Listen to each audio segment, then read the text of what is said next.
तो hello everyone, आज हम लोग पढ़ने वाले हैं केंद्रीय मंत्रिपरिषद को, और वो भी हम लोग पढ़ेंगे कहाँ से, तो एम लक्ष्मीकांत से। बहुत ही इंपॉर्टेंट पॉइंट बनता है। हम लोग जैसा कि आपको बता दें कि ऑलरेडी इससे पहले जो भी इंपॉर्टेंट सेक्शंस थे उनको हमने कंप्लीट कर लिया है। देखो, हम लोग जो जो इंपॉर्टेंट सेक्शन वो कंप्लीट किया है, जैसे कि हम लोग प्रेसिडेंट पढ़ लिए, वाइस प्रेसिडेंट पढ़ लिए, गवर्नर पढ़ लिए, इमरजेंसी का प्रोविज़न पढ़ लिए, प्राइम मिनिस्टर पढ़ लिए, और हमारा छठा जो पॉइंट और मोस्ट इंपॉर्टेंट बनता है वो है हमारा कौन सा, तो केंद्रीय मंत्रिपरिषद। तो चलिए बच्चों, हम लोग कंटेंट को शुरू करते हैं। तो हम लोग इस बुक से ही पढ़ रहे हैं। आप लोग के पास अगर ये बुक नहीं है तो इसकी पीडीएफ भी आपको मैं दे दूंगा, क्योंकि इसकी पीडीएफ मुझे अवेलेबल हो गई है। तो जिस बच्चे को इंग्लिश मीडियम में चाहिए होगा, मैं इंग्लिश में ही दे पाऊंगा, हिंदी मेरे पास नहीं है। फिर बता दूं कि ये हमारी 6th इंपॉर्टेंट चैप्टर है इंडियन पॉलिटी का। हम लोग सिस्टमेटिकली पढ़ रहे हैं एम लक्ष्मीकांत को, और इसमें ये छठा चैप्टर है हमारा। सारी की सारी वीडियोस हमारे YouTube channel Nix the Tricks पर भी अवेलेबल रहती है। ये वीडियो भी आधे घंटे बाद स्ट्रीम कर दी जाएगी। तो देखिए, यहाँ पर एक छोटा सा हमारा फ्लो चार्ट है। इस फ्लो चार्ट में मैंने आपको ये फ्लो चार्ट ऑलरेडी मैंने आपको शुरू में बताया था। तो फिर बार बार रिवीजन करते हैं बच्चों, बस इसलिए क्योंकि आपके दिमाग से कंटेंट गायब ना हो जाए। तो चलो हम लोग थोड़ा सा इंडियन गवर्नमेंट को देख लेते हैं। तो इंडियन गवर्नमेंट को 3 भाग में डिवाइड किया जाता है। सबसे पहला होता है हमारा judiciary, and the second one is executive, और सबसे लास्ट वाला आता है लेजिस्लेचर। देखो, हिंदी में मैं इस तथ्य को नहीं बताऊंगा, क्योंकि हिंदी में बोलने में थोड़ी बहुत प्रॉब्लम हो जाती है। वैसे आप समझने की कोशिश करना। देखो, सुप्रीम कोर्ट, हाई कोर्ट और सबऑर्डिनेट कोर्ट हमारे किसके अंतर्गत आते हैं, तो जुडिशियरी के अंतर्गत आते हैं। एग्जीक्यूटिव हमारे 2 होते हैं, विधेयी का कह रहा हूँ। सबसे पहला हमारा होगा यूनियन, और दूसरा हमारा स्टेट। तो यूनियन में कौन कौन से हैं हमारे, मतलब सेंट्रल गवर्नमेंट में, वो हमारे प्रेसिडेंट होते हैं, vice president, prime minister, central council minister. तो आज जो हम लोग पढ़ेंगे यही central council of minister topic को पढ़ने वाले हैं। उसके बाद हम लोग अटर्नी जनरल पढ़ेंगे, वो आगे का चैप्टर होगा हमारा। स्टेट में हम लोग गवर्नर पढ़ चुके हैं, चीफ मिनिस्टर पढ़ चुके हैं।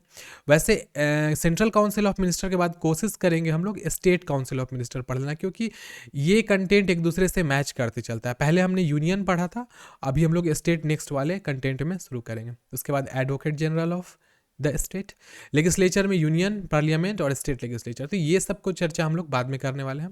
तो अभी जो हमारा कंटेंट है, ये 4 नंबर कंटेंट हम लोग आज पढ़ने वाले हैं। तो इस फ्लो चार्ट को आप देख लीजिएगा।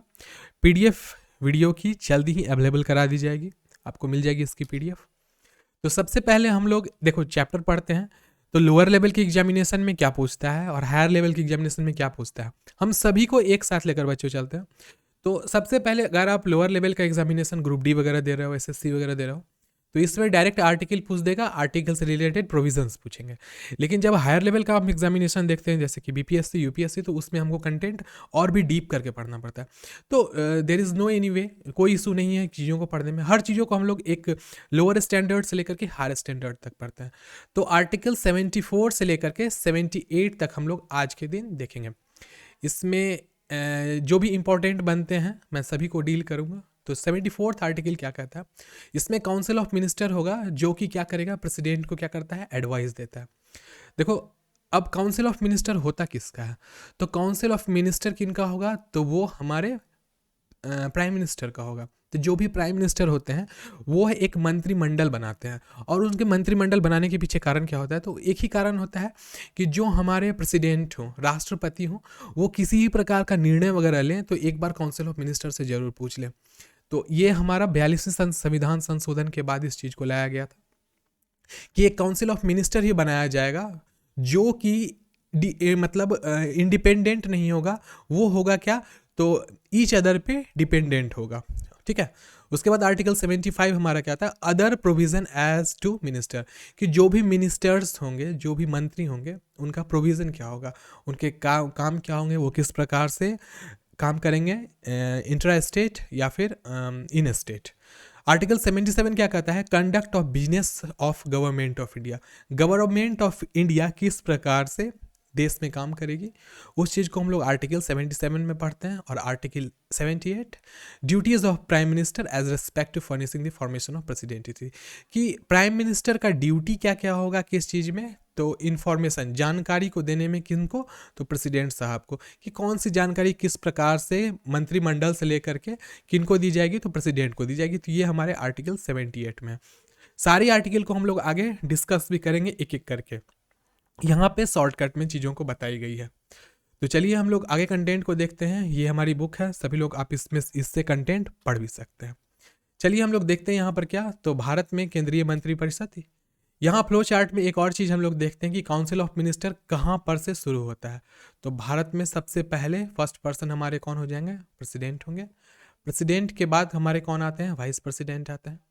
उसके बाद सबसे मोस्ट इम्पॉर्टेंट, देखो ये दोनों व्यक्ति सिर्फ कहने के लिए होते हैं, देश के प्रमुख। वैसे ये सिर्फ कहने के लिए होते हैं। मेन प्रमुख हमारे कौन होते हैं, तो प्राइम मिनिस्टर होते हैं, क्योंकि प्राइम मिनिस्टर सत्ता पार्टी का एक वैसा व्यक्ति होता है जो सबसे ज़्यादा भरोसेमंद होता है, जिस पर पूरी की पूरी पार्टी किसी न किसी तरीके से डिपेंड करती है। तो प्राइम मिनिस्टर को समझें, इससे पहले हम लोग देखते हैं प्राइम मिनिस्टर के जितने भी फैक्ट हम लोग समझना था वो ऑलरेडी समझ चुके हैं। अब प्राइम मिनिस्टर क्यों एक काउंसिल ऑफ मिनिस्टर को रखता है, तो जब शक्तियों का आवंटन किया गया है हमारे कॉन्स्टिट्यूशन में, तो इसमें इस चीज़ के बारे में बहुत ध्यान रखा गया कि कोई एक व्यक्ति ऐसा न बन जाए जो शक्ति में बहुत ज़्यादा पावर ले ले और वो डिक्टेटरशिप चलाने लगे। इसके लिए प्राइम मिनिस्टर को एक काउंसिल ऑफ मिनिस्टर गठित करना पड़ता है।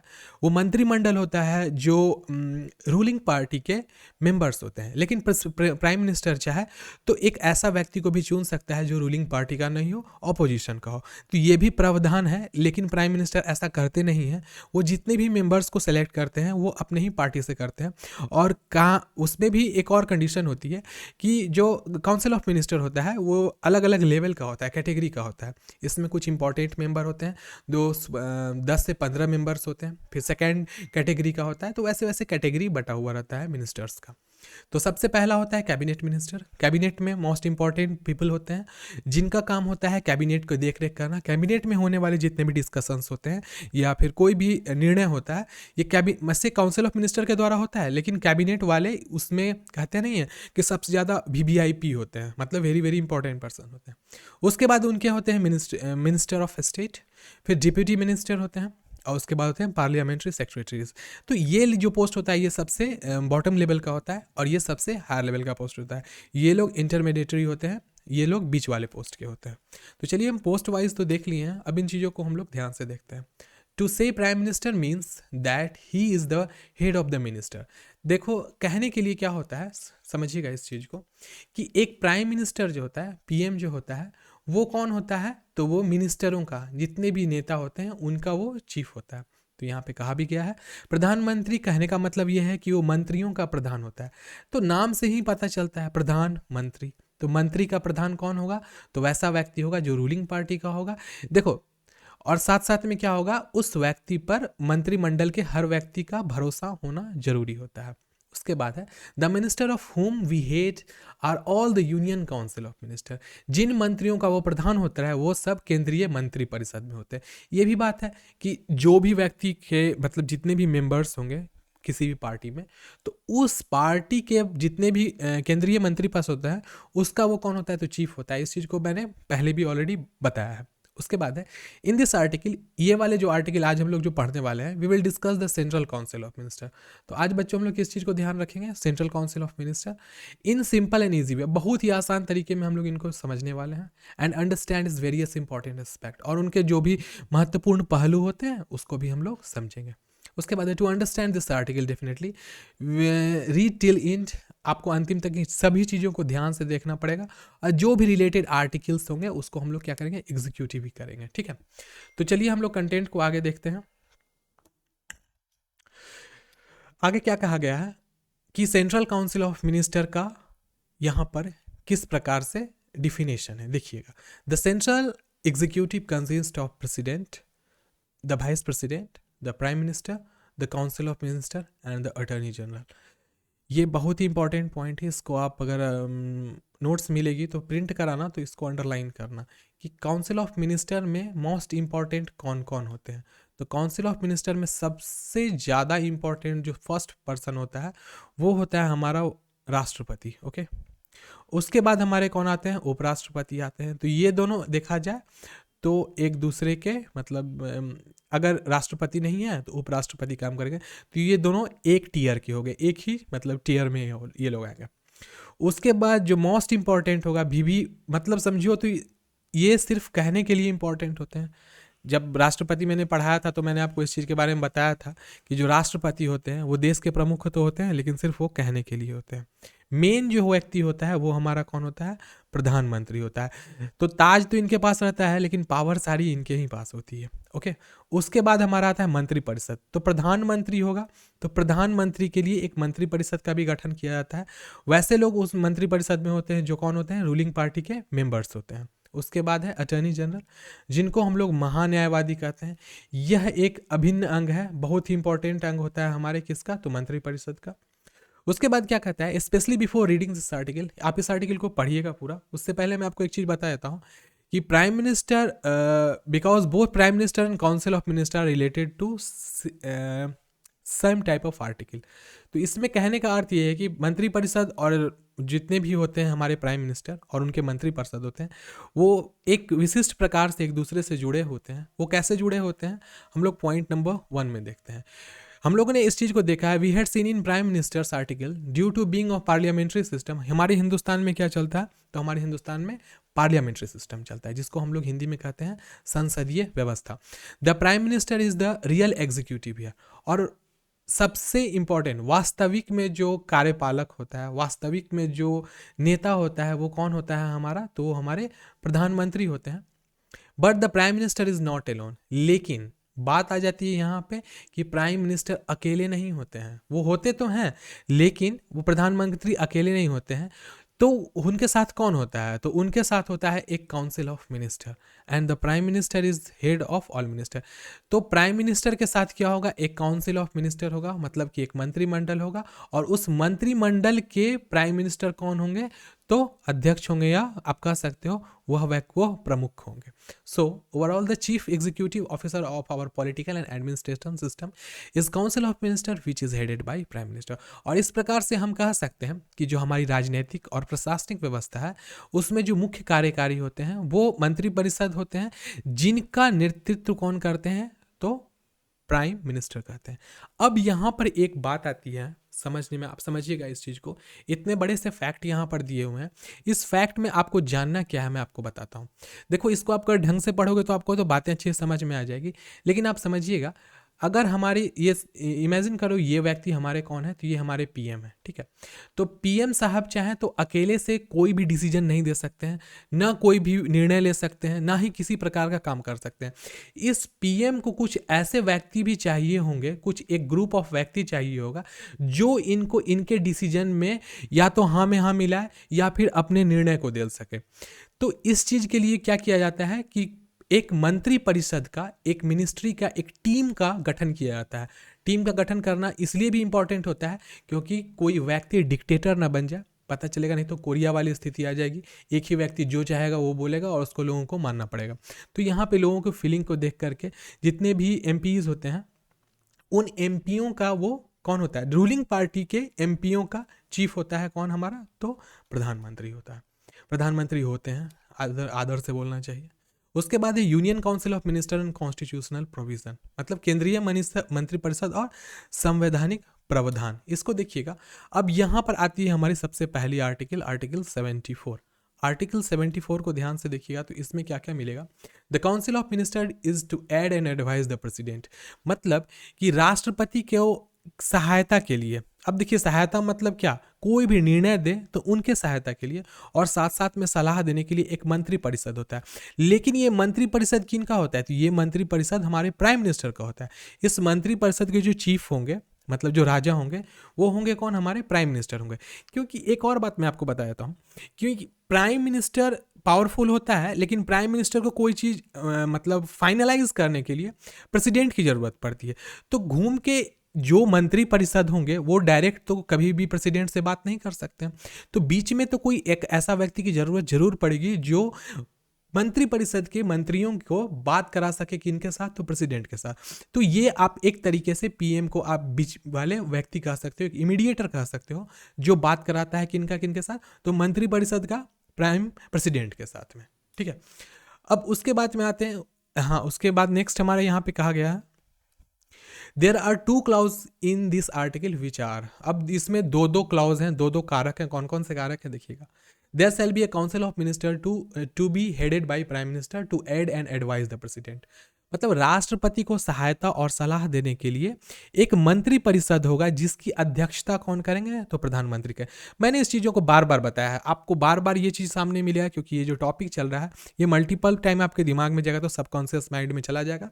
फिर उसके बाद एक बार अगर आप पढ़ोगे, लूसेंट की भी बुक पढ़ोगे तो सब कुछ समझ में आएगा कि क्यों मंत्रिपरिषद की गठन की जाती है, what is the cause behind this thing, आपको क्लियरली पता चलेगा। ठीक है, फिर उसके बाद नेक्स्ट आता है two things are known from here. यहां से हमें क्या पता चलता है, तो यहां से बच्चों हमें दो चीज पता चलती है। देखो वो दो चीजें कौन कौन सी है। सबसे पहला है, first there will be a council of minister which will be headed by the prime minister, and second there will be there to advise the president. इस चीज को मैंने बताया है कि सबसे पहली बात क्या होगी, एक प्राइम मिनिस्टर होगा जो कि मंत्रिमंडल का कौन होगा, सरदार होगा, मंत्रिमंडल का चीफ होगा। और दूसरी बात यह कि जो प्रेसिडेंट होगा उनको भी जो भी डिसीजन देना होगा, एडवाइस देना होगा, सलाह देना होगा, वो किन के माध्यम से, तो प्राइम मिनिस्टर के माध्यम से। मंत्रिपरिषद किन को देगा, तो प्रेसिडेंट को देगा। मतलब जो हमारे प्रेसिडेंट होंगे इनको एक मंत्रिमंडल, ये देखो ये हमारे कौन है, ये हमारे मंत्रिमंडल, बहुत सारे मंत्री हैं मंत्रिमंडल का, मैं फोटो भी बता दूंगा। इस मंत्रिमंडल का जो राजा होगा वो हमारा कौन होगा, ये पीएम साहब होगा। और पीएम साहब बात किसके पास तक पहुंचाएंगे, तो हमारे प्रेसिडेंट साहब के पास पहुंचाएंगे। तो इतने सारे व्यक्ति एक साथ में प्रेसिडेंट से नहीं बात कर सकते हैं, तो बीच में ही बनेंगे हमारे पीएम साहब बात को पहुंचाने के लिए। ऑल्दो यद्यपि it is written in the constitution that president can ask for reconsideration of advice given by the council of minister। एक और बात यहां पर आती है कि अगर ऐसा हो, जितने भी यहाँ पर आप सदस्य को देख रहे हैं, यहाँ जितने सदस्य हम देख रहे हैं 10-50 जितने भी मेंबर हैं हमारे प्राइम मिनिस्टर के मंत्रिपरिषद में, अगर वो किसी प्रकार का नियम देते हैं, जैसे कि कोई भी चीज़, जैसे इमेजिन कीजिए, एक एग्जांपल के तौर पे दे रहे हैं कि हिंदुस्तान से कास्टिज्म हटाना है, जितने भी ओबीसी SC ST हैं सभी को हटा देना है, अब सारे लोग हो जाएंगे विदाउट कास्ट। तो उसके लिए क्या होंगे, जितने मंत्री परिषद होंगे यह लोअर हाउस या अपर हाउस में जाकर के मीटिंग करेंगे, या संयुक्त, वैसे भी जितने बहुत बड़ी मीटिंग होती है वो सब मर्ज होके लोअर हाउस अपर हाउस दोनों मिल करके करता है। तो अगर जो मंत्रिमंडल है एक मीटिंग होगी, तो मंत्रिमंडल में प्राइम मिनिस्टर प्रेसिडेंट भी होंगे, लेकिन यहाँ पर जितने व्यक्ति होंगे वो सब डिसीजन किनको देंगे, पीएम को देंगे। तो वहां पर देखा जाएगा 2/3 से कोई चीज पास हो गया, चलो ठीक है, अब पास होके पीएम के पास आ गया। तो जब मंत्रिमंडल किसी चीज को लागू करवा रहा है तो प्राइम मिनिस्टर के पास जाएगा। अब प्राइम मिनिस्टर को भाई जब इनकी बात आई है, किनकी बात, लोगों की बात पहुंचा रहे हैं किनके पास, प्राइम मिनिस्टर पीएम साहब प्रेसिडेंट साहब के पास।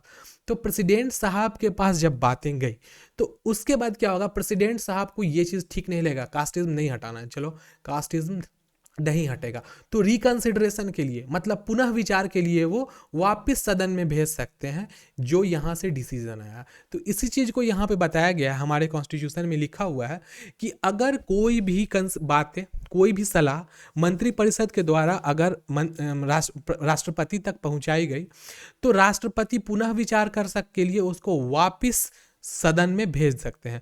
और उस बात को राष्ट्रपति, और एक और बात इधर कंडीशन में क्या आती है मैं आपको आगे बता रहा हूं, but the president will have to accept the advice given after reconsideration.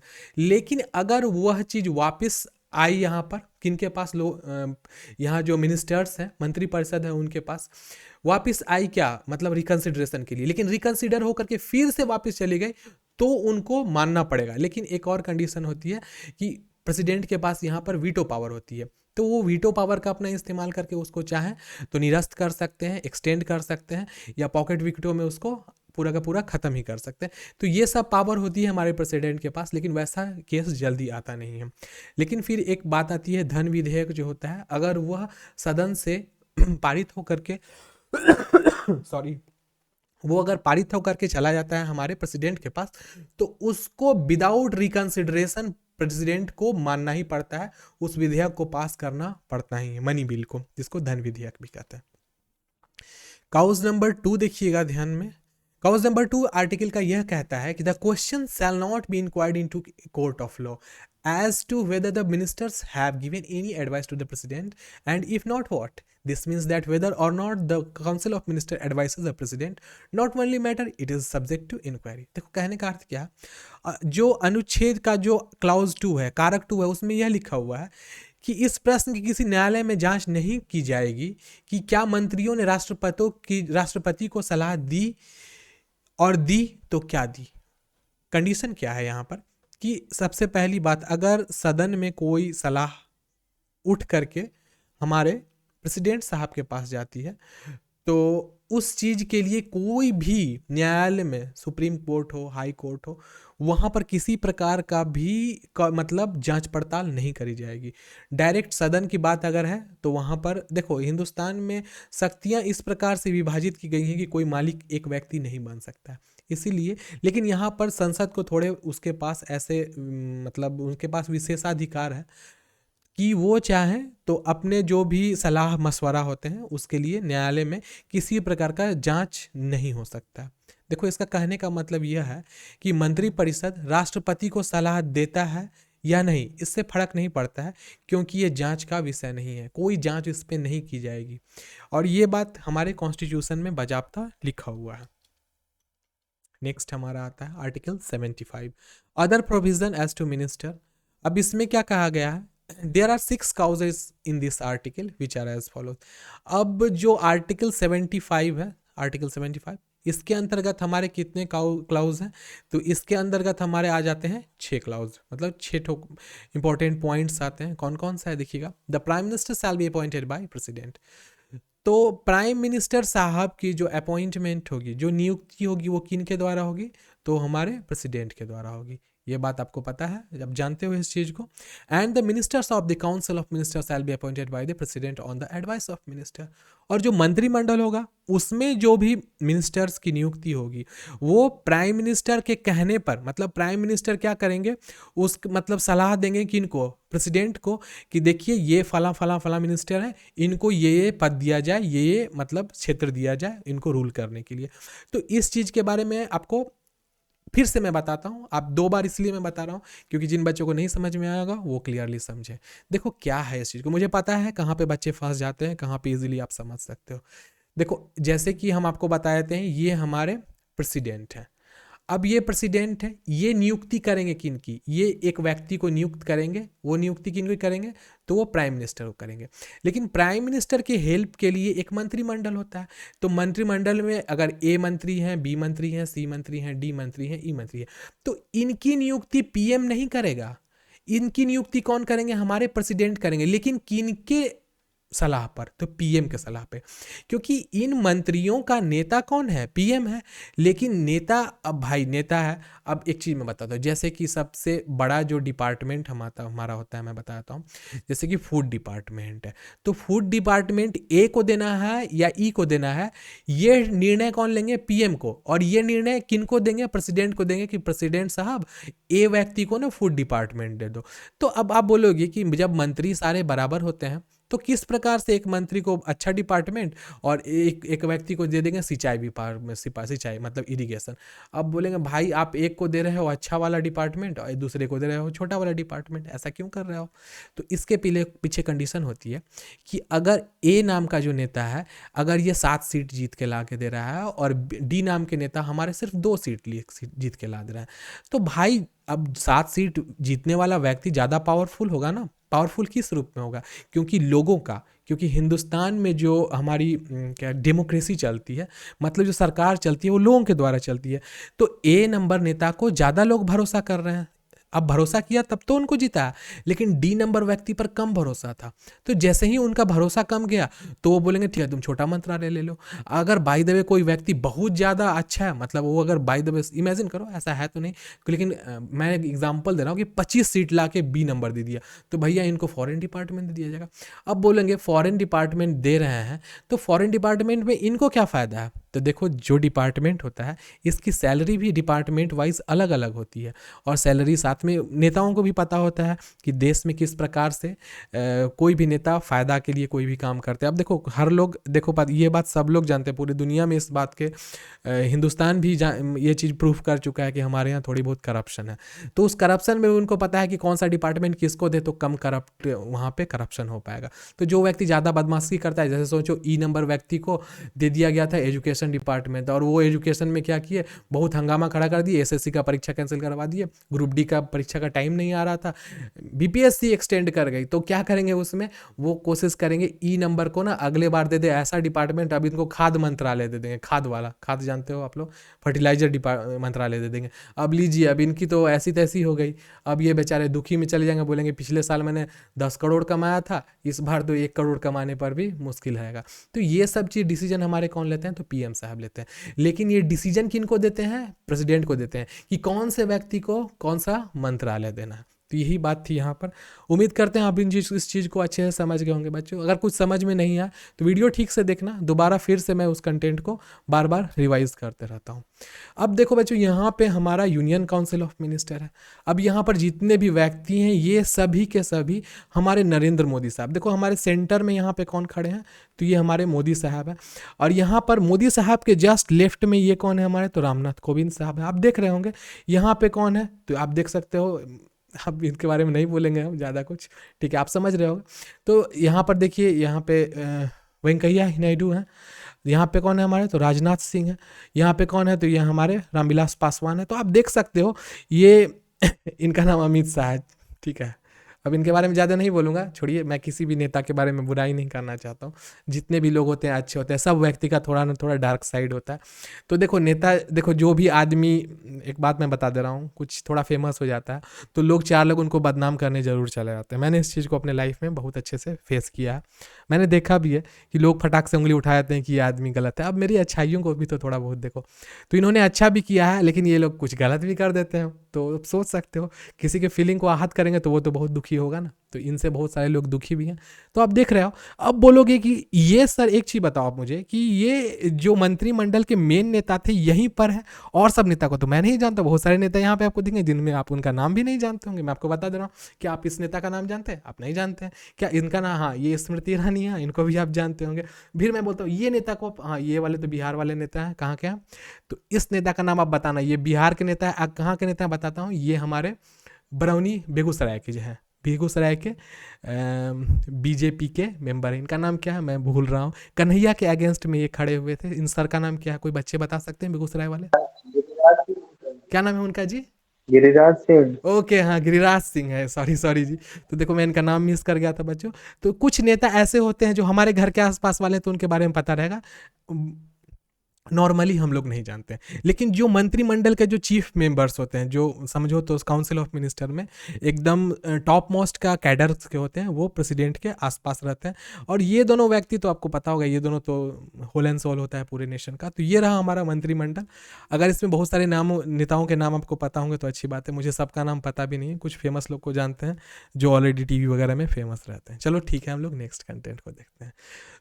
यद्यपि 91th Constitutional Amendment 2003, a provision was added into it that the total number of ministers, including Prime Minister, in the Council of Ministers shall not exceed 15% of the total member of Lok Sabha. That is about 80 to 81 members can be part of Council of Minister. कहने का अर्थ क्या है, 51वां संविधान संशोधन जो 2003 में हुआ था, इसके माध्यम से यह प्रावधान को जोड़ा गया है कि मंत्री परिषद में मंत्री के सहित मंत्रियों की कुल संख्या, लोकसभा, देखो ध्यान रखिएगा, लोकसभा मतलब हाउस ऑफ पीपल, लोकसभा मतलब house of people, house of people याद रखिएगा, कि कुल संख्या के 15% से अधिक नहीं होनी चाहिए। मतलब 15% होनी चाहिए। और वो 15% कितनी होगी हमारी, तो 15% हमारी हो जाएगी 80 से 81, उससे ज्यादा नहीं होना चाहिए।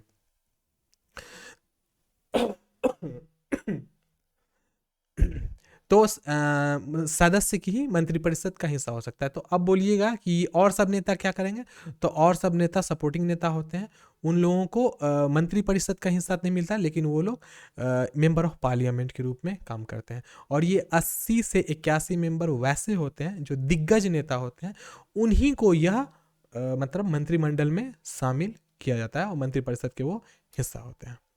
नेक्स्ट कंटेंट हमारी आती है, the minister shall hold the office during the pleasure of minister president. कहने का अर्थ, मंत्री राष्ट्रपति के प्रसाद्यपर्थ अपने पद धारण करेंगे। अब शुद्ध हिंदी है, प्रसाद पर्थ, समझिएगा। अब क्या है इसको मैं बताता हूँ। The minister shall hold their office during the pleasure of president, that is president may remove minister from the office if he so desire हुआ है।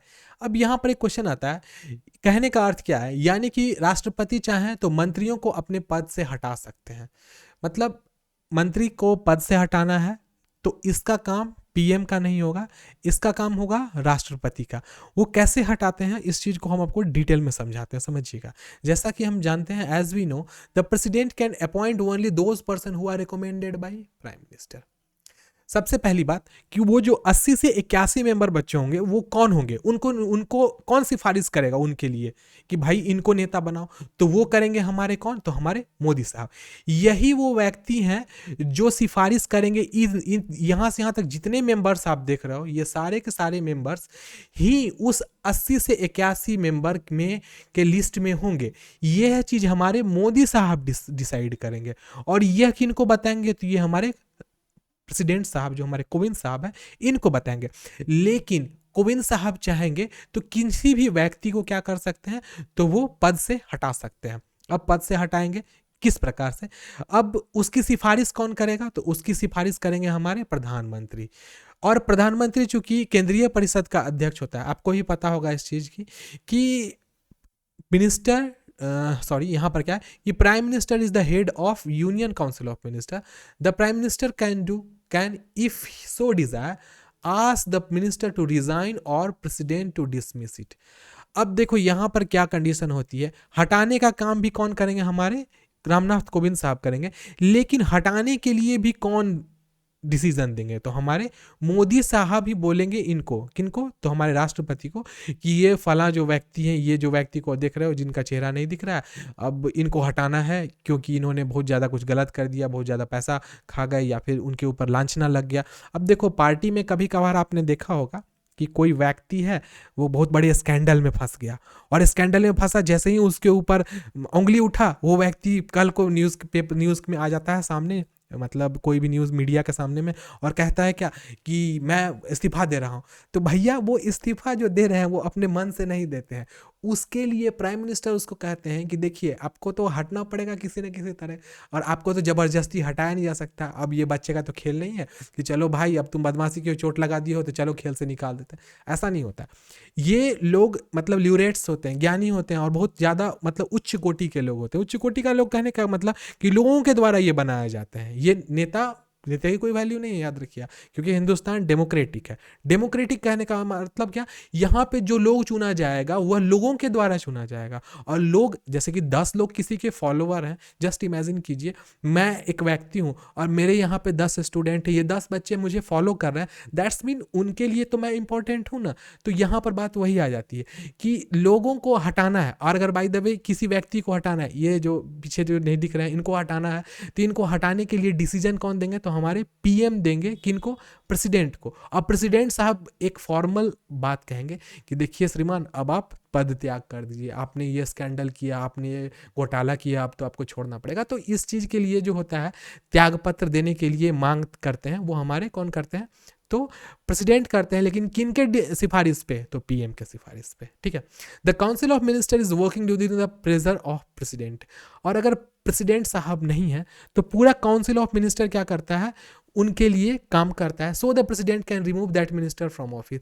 इसीलिए जो राष्ट्रपति होते हैं उस व्यक्ति को पद से हटा सकते हैं, क्योंकि अगर प्रेसिडेंट नहीं है तो वो मंत्रिमंडल जो प्रेसिडेंट की जगह पे वर्क कर रहा है। देखो वर्क करने का अर्थ क्या होता है, ऐसा नहीं कि वो जाकर के सिग्नेचर करने लगा प्रेसिडेंट की जगह पे। देखो प्रेसिडेंट साहब नहीं है तो देश में जो भी काम होता है, अब इमेजिन कीजिए अटल टनल 2 बनाना है, तो अटल टनल 2 बनाने के लिए क्या किया जाएगा, अटल टनल 2 बनाने के लिए मिनिस्टर्स ही ना इस चीज़ को पेश करेंगे। अब ऐसा तो नहीं है कि डायरेक्ट राष्ट्रपति चले जाएंगे अटल टनल 2 बनाने के लिए, वो मिनिस्टर्स पेश करेंगे किनके सामने में, पीएम के सामने में।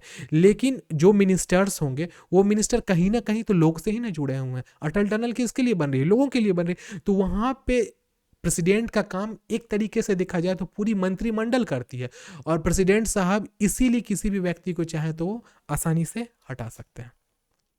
नेक्स्ट है हमारा सेंट्रल काउंसिल ऑफ मिनिस्टर का पॉइंट नंबर 3, वो है the council of ministers will be collectively responsible for the Lok Sabha. अब लोकसभा के लिए देखो मैं बताता हूं, लोकसभा में अगर एक प्रॉब्लम क्रिएट होगी तो अब पूरा का पूरा फंसेगा टीम, काउंसिल ऑफ मिनिस्टर। कैसे बताता हूँ, एक एग्जांपल समझिएगा। बचपन में आप लोग बताना आपके साथ ऐसा हुआ है या नहीं हुआ है, कि बचपन में क्या होता था कि आपके क्लास में एक बहुत पढ़ने लिखने वाला ही बच्चा रहता था और कुछ बैक बेंचर्स भी होते थे। तो जैसे ऑब्वियसली कहता हूँ, हम लोग पर्सनली मैं तो बैक बेंचर ही था, पीछे बैठने वाला, लास्ट बेंच में बैठता था मैं। तो क्या करता था कि पीछे वाले जो बच्चे होते हैं ना, वो पढ़ने में तो होते हैं एकदम फिसिड्डी, किसी कर्म के नहीं होते हैं पढ़ने में।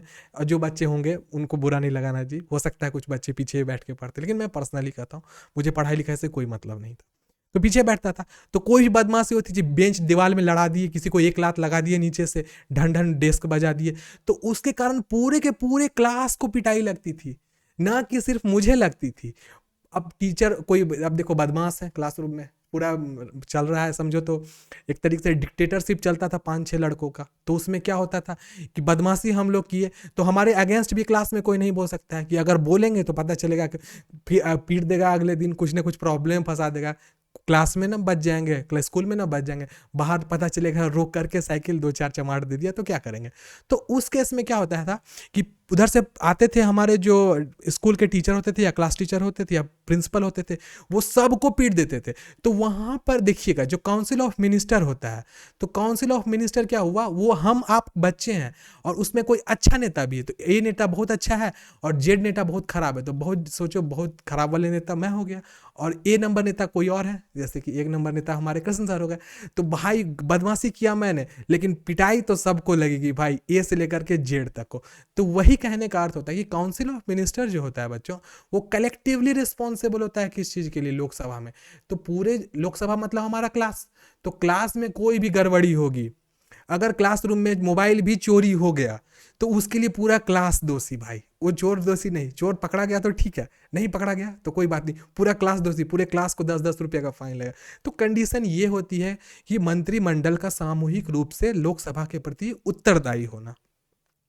इसका कहने का अर्थ आगे हम लोग और क्लियरली समझते हैं कि कलेक्टिवली रिस्पॉन्सिबिलिटी का मतलब क्या होता है, that all the minister will have joint responsibility toward Lok Sabha for their action and decision. अब देखो लोकसभा में जितने भी प्रकार की जिम्मेदारी होगी या डिसीजंस होंगी, उसके लिए पूरा का पूरा मंत्रिमंडल मतलब क्या होता है, रिस्पॉन्सिबल होता है। कुछ भी समस्या, अगर गलती से कोई एक विधेयक पास हो गया जिसके कारण देश में अगर आपातकाल लग जाता है, तो पूरा का पूरा मंत्रिमंडल उसके लिए दोषी होगा। कोई एक फलाना नेता जो बोला था कि भैया ये काम कर दो, इसके कारण देश आगे बढ़ जाएगा, अब भाई उसके कारण आपातकाल लग गया, तो भाई पूरी मंत्रिमंडल अब गई, पूरी की पूरी जितने प्राइम मिनिस्टर साहब की जितनी मंत्रिमंडल जितना टीम था वो सब का सब दोषी हो जाएगा। लेकिन याद रखिएगा इसमें प्रेसिडेंट कहीं से भी दोषी नहीं रहेंगे, प्रेसिडेंट के पास मस्त पावर होती है, उनके ऊपर किसी प्रकार का कानूनन कार्रवाई नहीं हो सकता है जब तक वो प्रेसिडेंट के पद पे हो। अगर उन पर कार्रवाई भी करना होता है तो उसके लिए उनको पहले मतलब इन्फॉर्म भी करना पड़ता है कि देखिए आप पर कार्रवाई की जाएगी, आप पद त्यागी, तब आपको हम लोग कोर्ट में लाएंगे। वैसा लेकिन होता नहीं है जल्दी, क्योंकि प्रेसिडेंट हैं भाई, समझिए सुपर पावर होते हैं देश के, कहने के लिए सुपर पावर पीएम साहब होते हैं। Okay, they will work as a team. देखो पूरा मंत्रिमंडल जो होता है वो किस प्रकार से काम करता है, तो एक टीम के रूप में काम करता है। ऐसा नहीं है कि मंत्रिमंडल अकेले काम करेगा, वो टीम में काम करता है। Even if no personally agrees with the decision, अगर कोई ऐसा व्यक्ति, एक व्यक्ति व्यक्तिगत रूप पे सहमत न भी होता है, but the council of minister it will have to publicly accepted as they will have the responsible for the decision. अब मैं बताता हूँ, 5 दोस्त हैं जो मंत्रिमंडल में है, उसमें 4 लोग बोल रहे हैं क्या कि 4 लोग बोल रहे हैं, क्या बोल रहे हैं कि जैसे कि कुछ भी कह दे रहे हैं, जैसे कोई एग्जाम्पल ले लेते हैं, 4 लोग ये बोल रहे हैं क्या कि 10th की एग्ज़ाम नहीं होनी चाहिए, लेकिन 5वां बोल रहा है भाई एग्ज़ाम होना चाहिए। अगर 4 लोग हाँ बोल रहा है तो 5वां को भी, जब हम लोग साथ में काम कर रहे हैं तो 5वां को भी हाँ बोलना पड़ेगा। अगर वो नहीं बोलता है तो उस केस में क्या होगा, उसको पद त्याग करना पड़ेगा। ये कंडीशन होती है। तो पब्लिकली इस चीज़ का एक्सेप्टेंस जो होता है कि किसी भी प्रकार का काम कर रहे हैं, तो जब हम लोग जवाब मतलब सामूहिक हैं, मतलब एक साथ है, तो सबको डिसीजन हाँ बोलना पड़ेगा। और इसीलिए पूरा मंत्रिमंडल एक साथ किसी चीज़ को अच्छे से विचार करके तभी किसी विधेयक को सामने लाती है, अकेले नहीं कर वो लोग करते हैं। नेक्स्ट है हमारा, before minister enters upon his office the president shall administer to him an oath of secrecy. अब क्या है, किसी मंत्री द्वारा अपना पद ग्रहण करने से पहले राष्ट्रपति उनको पद की गोपनीयता की शपथ दिलाता है। ये वीवीआई पॉइंट है बच्चों, याद रखिएगा। देखो ये सब पॉइंट आपको लूसेंट में एक लाइन में लिखा हुआ मिल जाएगा, लेकिन ये क्यों होता है, क्या क्या इसमें बातें होती है, जब हम लोग डीपली किसी चीज़ को पढ़ते हैं ना तो बहुत अच्छे से दिमाग में समझ में आता है। तो देखो कोई भी मंत्री है, कोई जैसे कि इमेजिन कीजिए हमारे यहाँ राजनाथ सिंह है। अब राजनाथ सिंह नेता बनेंगे, तो नेता बनेंगे तो उनको क्या होगा, उनको एक शपथ लेना पड़ेगा, कसम खाना पड़ेगा। अब वो कसम कौन खिलवाते हैं, तो हमारे राष्ट्रपति साहब कसम खिलाते हैं। अब कसम कैसे खिलाते हैं, कसम में क्या क्या बोला जाता है, आगे की स्लाइड में हम लोग देखते हैं। तो एक क्वेश्चन आता है कि मंत्रिमंडल में जितने भी व्यक्ति होते हैं उनको गोपनीयता की शपथ कौन दिलाता है, तो उनको गोपनीयता की शपथ हमारे राष्ट्रपति साहब दिलाते हैं। अब देखिए, oath to be taken by minister of union council of minister. तो यूनियन काउंसिल ऑफ मिनिस्टर, आप इसको सेंट्रल काउंसिल भी कर सकते हो। देखो यूनियन बोलो सेंट्रल बोलो, कोई इशू नहीं बनता है। यहाँ थोड़ा सा मिस्टेक हो गया है, यहाँ पे सेंट्रल होना चाहिए लेकिन यहाँ यूनियन लिखा गया। अब वो क्या है, आर्टिकल 75 का पॉइंट नंबर 4, मतलब 75 का घ क ख ग घ, ठीक है। अब वो देखिएगा पार्ट 4 में क्या कहता है, 75 का 4 में, the president administers the oath of the office and secrecy to the minister before he takes office while taking the oath of the office minister says. मतलब अनुच्छेद 75 का 4 के तहत मंत्री पद ग्रहण करने से पूर्व राष्ट्रपति उसे पद एवं गोपनीयता की शपथ दिलाता है। वैसे आपको पता होना चाहिए, आप जितने भी बच्चे हम सभी पढ़ रहे हैं, आप कभी भी कोई नौकरी ज्वाइन करने जाओगे बच्चों, तो याद रखिएगा, अगर आप पुलिस वाली वर्दी वाली नौकरी करोगे तो आपको बोलकर शपथ लेना पड़ेगा। और अगर आप सरकारी नौकरी करोगे, ऐसा डेस्क जॉब कीजिएगा, तो कुछ में बोल के होता है और कुछ में लिखित शपथ लेना पड़ता है। और वो शपथ क्या होती है, करीब करीब अभी जो शपथ के लाइन्स आएंगे वही होता है कि मैं अपने कार्य को अच्छा से करूँगा, देश के प्रति पूरा मतलब जिम्मेवार रहूँगा, देश के साथ धोखा नहीं करूँगा। और आपने देखा होगा बहुत सारी मूवीज़ हैं हमारी जो पुलिस से रिलेटेड है, जैसे फोर्स मूवी हुई, या फिर आप 80s 90s की मूवी देखिएगा, उसमें जब पुलिस की ट्रेनिंग होती है तो आदमी हाथ आगे करके शपथ लेता है। तो वो शपथ यहाँ पर लिया जाता है एकदम सेम। अगर आप शपथ ग्रहण समारोह देखना चाहते हैं तो इस बार का जो हमारा चुनाव होगा, आप देखिएगा उसमें शपथ ग्रहण जरूर देखिएगा, वो बहुत ही इंपॉर्टेंट होता है। थोड़ा बहुत अगर हम लोग गाना मूवी फिल्म नहीं देखें तो भी काम चलता है, लेकिन प्रेसिडेंट से रिलेटेड जो भी चीज़ होता है, जो मतलब मिनिस्ट्री से रिलेटेड होता है, वो सब जरूर देखा कीजिए आप लोग। वैसे मैं बता देता हूँ, एक क्वेश्चन है आप लोगों से, आज का सवाल मैं पूछ रहा हूँ, लोकसभा टीवी और राज्यसभा टीवी को एक कर दिया गया है, वो कौन सा चैनल है बताइएगा। जवाब आप दे सकते हैं, वैसे लास्ट में आपको मैं बता दूंगा। चलिए इधर क्वेश्चन आता है, ये शपथ क्या है। देखो इंग्लिश वाला शपथ नहीं पढ़ेंगे हम हिंदी वाला पढ़ देते हैं, क्योंकि जितने भी नेता होते हैं जो हिंदी बोलने वाले होते हैं, वैसे मैं हिंदी भी इंग्लिश पढ़ देता हूँ, ठीक है। I take such an oath to God that I will have true faith and allegiance to the constitution of India established by law. I will uphold the sovereignty and integrity of India. I will faithfully and with a pure consistency fulfill the duties of my office as a minister of union. I will do justice all kind of people without fear or favor, affection or malice, according to the constitution and the law. अब देखो मैं तो ये शपथ ले लिया तो अब मैं नेता हो गया, चलो ठीक है। देखो वैसे वैसे जोक कर रहा हूँ, देखिएगा मैं आमुक, देखो आमुक यहाँ पर क्या हुआ, देखो आमुक कहने का अर्थ क्या है, यह व्यक्ति अपना नाम लेता है। रजनी का जवाब आ गया, सही है ठीक है, थैंक यू जी। देखो सही जवाब दी है हम, रजनी बोल रही हैं लोकसभा टीवी और राज्यसभा टीवी को संसद टीवी बना दिया गया, एलएस टीवी और आरएस टीवी। तो आप लोग को पता होगा, आप लोग इसको सब्सक्राइब भी किए होंगे, एलएस टीवी और आरएस टीवी। देखो बहुत इंपॉर्टेंट, इसमें बहुत अच्छा चीज़ देता है। वैसे मैं आपको एक दुख की बात बताता हूँ, मुझे इतना ख़राब लगता है इस चीज़ को देखने में। एक चैनल है जो है, आपको पता होगा, ये नाम नहीं लूँगा, नाम लेंगे तो गड़बड़ हो जाएगा, नहीं पूरा नाम लिखेंगे भी नहीं, कैरी फलाना कौन है मैं नहीं बताऊंगा। ये जब लाइव आते हैं तो उसको देखने वाले लोग कितने होते हैं, 1 लाख 10 लाख, इतने लोग लाइव उनको देखते हैं। लेकिन लोकसभा टीवी जब स्ट्रीम होता है ना, तो 2 से 5 लोग उसके लाइव को देखते हैं। यही है दुख की बात हमारे देश की, कि जो अच्छी चीज़ बताएगा उसको देखने वाले 2 लोग 5 लोग, जो बहुत अच्छी इतनी अच्छी चीज़ बताएगा कि क्या कहा जाए, उनको देखने वाले 10 के, मतलब 100 के 10 के इतने लोग होते हैं। 10,000 से शुरू होता है और 100 के तक जाता है उनका व्यू। तो सोचिएगा, यही सब दुख की बात है देश की। अब आप भी सोचो मैं क्या कह रहा हूँ। वैसे मैं लोकसभा राज्यसभा की लाइव स्ट्रीम्स देखता हूँ, सारा सब्सक्राइब है। अब तो दोनों चैनल एक हो गया है, तो अब देखते हैं जो भी है। वैसे मैं बताता हूँ हिंदी में क्या है। मैं नेता का नाम अपना वो लेते हैं, ईश्वर की शपथ लेता हूं कि मैं विधि द्वारा स्थापित भारत के संविधान के प्रति सच्ची श्रद्धा और निष्ठा रखूंगा। मैं भारत की संप्रभुता एवं अखंडता अक्षुण्ण रखूंगा। मैं संघ के मंत्री के रूप में श्रद्धापूर्वक एवं शुद्ध अंतःकरण से अपने पद के दायित्वों का निर्वाह करूंगा। मैं भय या पक्षपात, अनुराग या द्वेष के बिना सभी प्रकार के लोगों के प्रति संविधान और विधि के अनुसार न्याय करूंगा। देखो यही लाइन कहा जाता है, और ये लाइन हमारे जो प्रेसिडेंट होते हैं वो थोड़ा थोड़ा करके बोलते चलते हैं, और उसको हमारे मिनिस्टर क्या करते हैं, रिपीट करते चलते हैं। और जब ये रिपीटेशन कंप्लीट हो जाती है तो वह मिनिस्टर बन जाता है। मतलब काउंसिल ऑफ मिनिस्टर में 80 से 81 व्यक्तियों में से एक वह चुन लिया जाता है। अब क्या है सेक्रेसी के लिए, वो क्या कहते हैं, minister says an oath to secrecy. Secrecy का अर्थ हो गया क्या, तो गोपनीयता। देखो हमारे देश में गोपनीयता बहुत बड़ी चीज होती है। नेताओं को बहुत कुछ पता होता है मंत्रिमंडल के बारे में, देश के बारे में, तो देश की सुरक्षा के बारे में, तो वो चाहे तो बगल वाले मुल्क के साथ मिल करके पैसों के लिए या फिर किसी भी अपने पर्सनल प्रॉफिट के लिए वो उससे बातों का शेयर कर सकता है।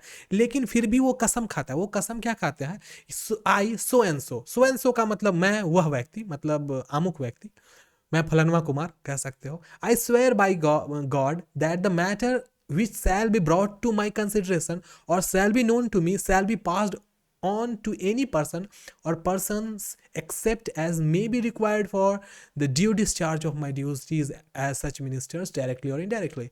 I will not inform or disclose. कहने का अर्थ है मैं अब नेता बन रहा हूँ, ईश्वर की शपथ लेता हूँ कि जो विषय मेरे विचार के लिए लाया जाएगा अथवा मुझे ज्ञात होगा उसे किसी व्यक्ति या व्यक्तियों को तब के सिवाय जबकि ऐसे व्यक्ति के रूप में अपने कर्तव्य के समक के निर्वहन के लिए अपेक्षित हो, मैं प्रत्यक्ष अथवा अप्रत्यक्ष रूप से सूचना प्रकट नहीं करूंगा। मतलब जो भी प्राइवेट बात होगी मंत्रिमंडल की वो मैं किसी भी व्यक्ति को नहीं बताऊंगा। मतलब आप समझ सकते हो हिंदुस्तान का सबसे पावरफुल प्लेस जहां पे बहुत पावरफुल नेता लोग एक जगह बैठे हुए हैं। देखो मैं एक चीज बताता हूँ, कभी भी कोई चीज को ना गलत नजरिए से नहीं देखना चाहिए। लोग जैसे पुलिस वाले को गलत नज़र से देखते हैं, सब पुलिस वाला चोर नहीं होता है। जैसे हम बिहारियों को लोग बोलता है ना कि बिहारी चोरे होता है, कौन कहा बिहारी चोर होता है? बिहारी IAS IPS भी बनता है, SDM भी बनता है बिहारी। तो डायरेक्ट आप कि सब नेता को चोर मत बोल दो। हाँ कुछ नेता ने गलती किया, पर्सनल प्रॉफिट के लिए उन्होंने देश का नुकसान किया, तो सभी नेता को गलत बोलिए। नेता लोग देश को अच्छा भी करते हैं जी हाँ, कुछ एक दो नेता हैं जिनके कारण पूरा का पूरा नेता साम्राज्य बदनाम है, तो इसमें कुछ नहीं कहा सकता। एक बिहारी के कारण पूरे बिहारी को आप बदनाम कर दोगे, ये दुख की बात है। तो प्लीज आप लोग भी थोड़ा सा नेता के लिए रेस्पेक्ट लाइएगा। जिस छोटी को वॉइस में प्रॉब्लम हो रहा है मैं बता रहा हूँ, मेरी इंटरनेट की कनेक्टिविटी एकदम 80 Mbps पे अपलोड स्ट्रीम हो रहा है।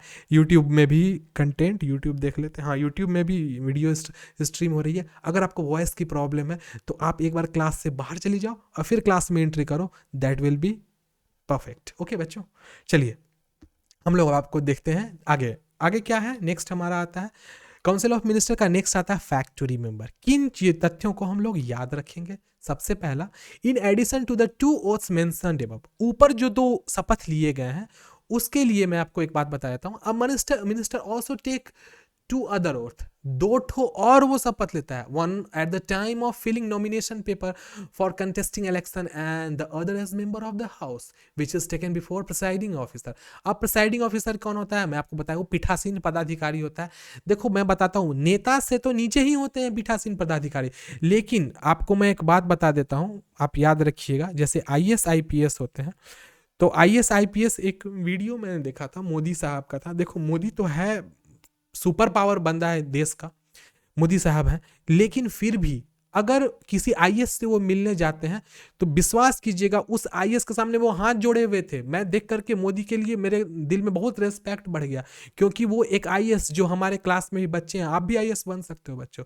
तो अगर मोदी साहब से मिलने का मौका मिलेगा तो वो आपसे हाथ जोड़ के आपके सामने मिले। अब बोलोगे हाथ जोड़ के क्यों आएंगे? वो आपकी इज्जत नहीं करेंगे, वो आपके पोस्ट की इज्जत करेंगे, क्योंकि एक UPSC का जो अधिकारी होता है वह देश में बहुत ही चुना हुआ होता है। अब सामान्य लोग UPSC नहीं क्रैक कर सकते हैं, मैं आपको बताता हूँ, यूपीएससी आप लोग अगर सिविल सर्विसेज ज्वाइन करोगे, चाहे स्टेट या सेंट्रल, दो चीज अपने दिमाग में रखना। सबसे पहले इंसानियत अपने अंदर में लाना, भेदभाव छोड़ देना।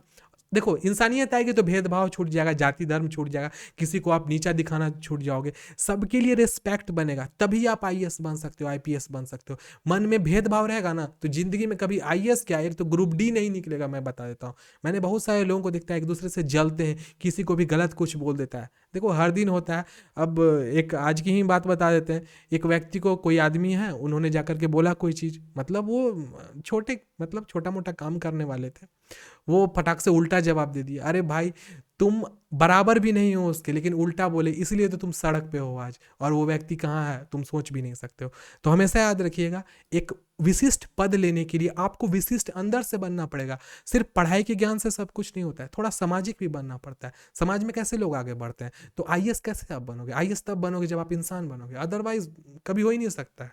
तो चलो कंटेंट पे हम लोग आते हैं कि जब हमारे कोई भी नेता मंत्रिमंडल के जब नॉमिनेशन पेपर भरते हैं, तो नॉमिनेशन पेपर भरने के टाइम में, मतलब चुनाव लड़ने से पहले, नामांकन पेपर मतलब पत्र दाखिल करने से पहले, वो पीठासीन पदाधिकारी होते हैं, उनके सामने में भी शपथ लिखते हैं। देखो वहाँ लिखने वाला शपथ होता है, अब बोलने वाला अगर होता हो तो ऐसा तो नहीं देखा, वो लिखने वाला शपथ होता है। और उस समय में दो लेते हैं, एक पहले और एक बाद में। तो टोटल जो भी मिनिस्टर्स होते हैं वो 4 बार शपथ लेते हैं। तो दो, एक बार हो गया नॉमिनेशन पेपर भरने से पहले, एक नॉमिनेशन पेपर भरने के बाद, और 2 बार कहाँ पे, तो प्रेसिडेंट साहब के सामने में। एक तो हो जाता है देश के लिए, एक होता है प्राइवेसी के लिए। तो 4 शपथ होता है, इसको याद रखिएगा।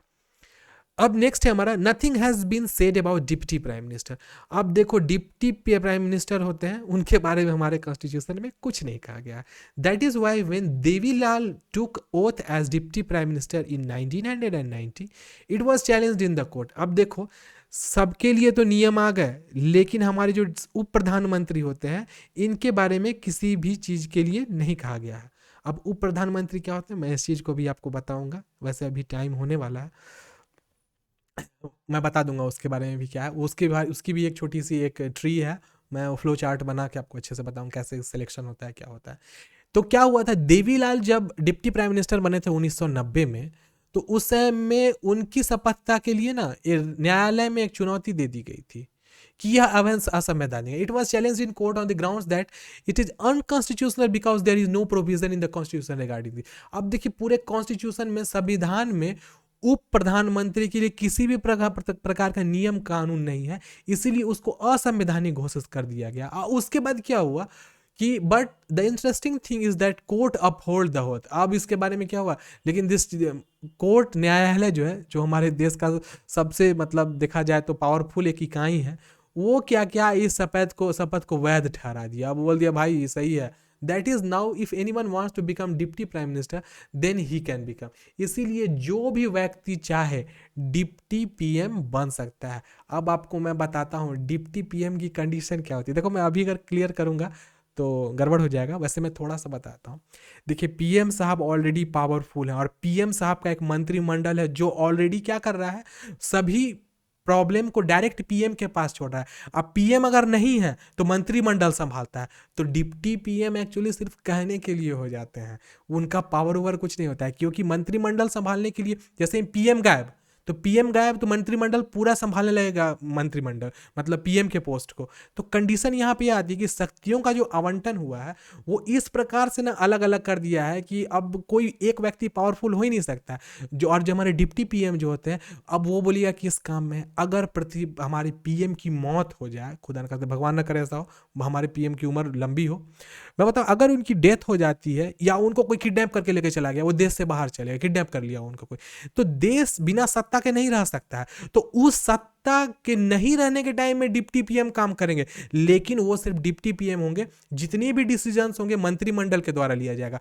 और फिर वहां पे डिप्टी पीएम एडहॉक बेसिस पे होंगे, सिर्फ भरोसे के होंगे, क्योंकि उनको मैटर को पहुंचाना होगा किनके पास में, प्रेसिडेंट के पास में। तो डिप्टी पीएम का पावरफुल पोस्ट नहीं है, लेकिन इसीलिए हमारा न्यायालय इस चीज को संवैधानिक रूप से वैध ठहरा दिया कि अगर उनके लिए कोई नियम नहीं है फिर भी कोई बात नहीं है, क्योंकि डिप्टी पीएम का तो वैसे कोई वर्क ही नहीं है, वो है भी तो कोई काम के नहीं है, क्योंकि प्राइम मिनिस्टर का जितना भी वर्क होता है प्राइम मिनिस्टर के एब्सेंस में मंत्रिमंडल संभालती है, बस इसीलिए ऐसा मतलब लाया गया। डिप्टी पीएम को हम लोग ऑल क्लियरली भविष्य में पढ़ने वाले हैं, टेंशन मत लीजिएगा आप लोग। और भी बहुत सारे फैक्ट्स मैं आपको बताऊंगा। 9 बज गया है बच्चों, कंटेंट हमारी कंप्लीट हो गई। ज़्यादा नहीं बोलूँगा, ज़्यादा बोलूँगा तो फिर दिक्कत हो जाएगी मुझे। और हाँ, मेरा भी पेपर आने वाला है, बहुत ज़्यादा पढ़ना पड़ रहा है, तो हम लोग कंटिन्यू रखेंगे क्लास को और ज़्यादा देर नहीं पढ़ेंगे। आप लोग सेल्फ स्टडी भी करिएगा। किसी बच्चे को कोई प्रॉब्लम है जी, अगर प्रॉब्लम हो बेशक कहिएगा जी, आपके प्रॉब्लम को सॉल्व करने के लिए हम यहाँ अवेलेबल ऑलवेज रहते हैं। कुछ बच्चे हैं जो व्हाट्सएप पे डीएम करके क्वेश्चंस भी पूछते हैं, तो very very thank you to दोस्त कि जो लोग को ऐसा प्रॉब्लम रहता है। भले मैं थोड़ा लेट से जवाब देता हूँ, लेकिन मैं जवाब देता हूँ आप लोगों को, ठीक है। तो यूट्यूब पे जो बच्चे हमें देख रहे हैं स्ट्रीम को, तो आप लोगों से बहुत बहुत धन्यवाद। अगर फर्स्ट टाइम वीडियो पे आ रहे हो तो वीडियो को लाइक कर देना, और रिविजिटर हो तो चैनल को भी सब्सक्राइब करना और अपने दोस्तों के बीच शेयर भी करना। तो आज के लिए यूट्यूब वाले बाय बाय, टेक केयर। आप लोग से हम लोग नेक्स्ट डे इसी कंटेंट के कंटिन्यूएशन में मिलते हैं। और जो हमारे यहाँ टीचमेंट वाले बच्चे हैं उन लोगों को मैं थोड़ा सा एक बात बताना था।